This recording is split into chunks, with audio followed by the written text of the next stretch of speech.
సామెతల గ్రంథం 9వ అధ్యాయం 1వ వచనంలో జ్ఞానము నివాసము కట్టుకొని దానికి 7 స్తంభములు చెక్కుకొని ఉన్నది అని వ్రాయబడి ఉంది.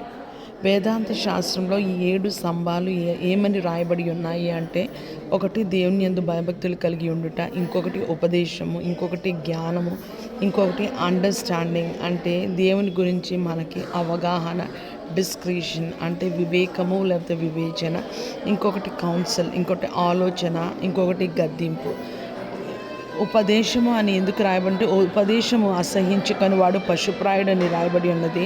సామెత గ్రంథం 10:17 ఏమని రాయబడి, ఉపదేశమును అంగీకరించి వాడు జీవ మార్గంలో ఉన్నాడు అని రాయబడి ఉన్నది. గద్దింపును లోబడని వాడు త్రోవ తప్పిపోవును అని అంత ప్రాముఖ్యంగా రాయబడి ఉన్నది. కాబట్టి ఇవి 7 స్తంభాలు పరిపూర్ణమైన సంఖ్యకు, పరిపూర్ణమైన ఆత్మీయ జీవితానికి సాదృశ్యమై ఉన్నది.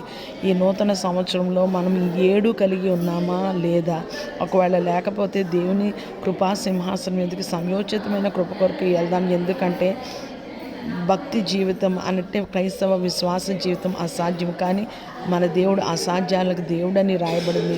ఈ సంవత్సరంలో మనకి, మన బిడ్డలకి, మన కుటుంబాలకి, మన సంఘాలకి దేవుని కృప తోడై ఉండును గాక. షాలోమ్.